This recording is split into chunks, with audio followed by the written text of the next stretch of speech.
Alright, this is the third time I'm recording because my Surface died all the previous times. Here we have question number 3 from the most recent AP Calculus BC exam, and here we have a company that designs spinning toy with a family of functions given to us here, where C is a positive constant. The figure above represents the region of the first quadrant, which is here, and bounded by the x-axis and the graph itself for some value C. Each spinning toy is in the shape of the solid generated when such a region is revolved around the x-axis. So it's here, we're going to be revolving it like that, and both x and y are measured in inches, which also gives us units. Okay, let's start. Part A.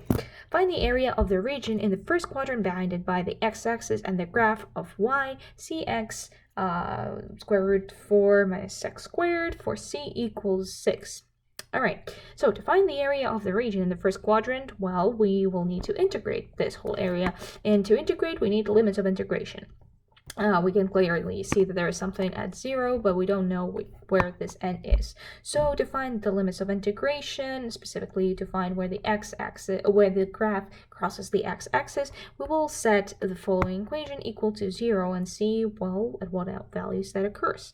We know that that will be equal 0 when 6 x, square root 4 minus x squared, well, this whole thing will be equal to 0 when x is either equal to 0 because of this, or when x is equal to 2.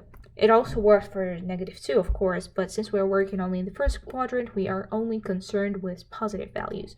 So right now we can draw this into, well, we can set this up into an integral. Well, we know that the integral will be going from 0 to 2.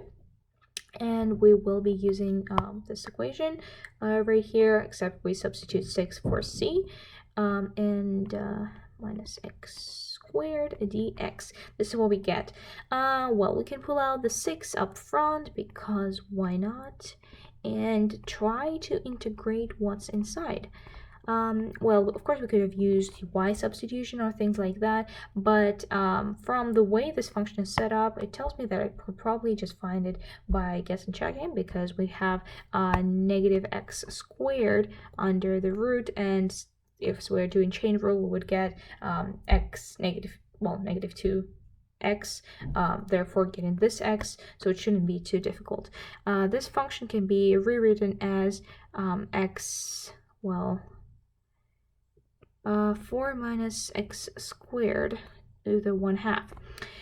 And that will be our target. So one step up from it, we will have, let's say, 4 minus x 3/2 x squared. And so if we differentiate this, we will get 3/2. Okay, we'll actually get 3/2 this, and also multiplied by -2. Right, because, well, we have the x over here. So for us to get rid of this whole thing, well, we need to multiply this by -2/6, or 1/3. Yeah, this seems to be the equation that we are looking for. Okay, so this whole thing multiplied by 6. Oh, actually, 6 multiplied by -1/3, we can just right away write -2 over here, and in our brackets we will have 4 minus x squared, all parentheses, raised to the 3/2 power, and this thing, pardon me, these are supposed to be square brackets, evaluated from 0 to 2. This whole thing is equal to, well, -2 times when the thing is equal to 0 to 2, we will have 0 to 3/2, and minus, well, when it's equal to 0, that'll be just 4 to the 3/2. And this gives us 16. Positive 16 inches to be precise, because we are given the units. So this was part A. Part B. It is known that for y equals cx, well, for our function, the dy dx is equal to this value, and that's really nice of them to give it to us. So for a particular spinning toy, the radius of the largest cross-sectional circle slice is 1.2 inches. What is the value of C for this spinning toy? Well, what do we know about the largest cross-sectional slice? It occurs over here at the radius, where the radius is maximum, therefore where the function of this function, it has a maximum value. We know that the maximum value happens where dy dx, or this first derivative, is equal to 0 and also goes from positive to negative. However, since we know the shape of the graph, we also know that we should just be looking for dy dx equal to 0, well, at the interval of x equal to 0 and to infinity. So we can just set this up as dy dx equal to 0, which is also known as c 4 minus 2x squared square root 4 minus x squared equals to 0.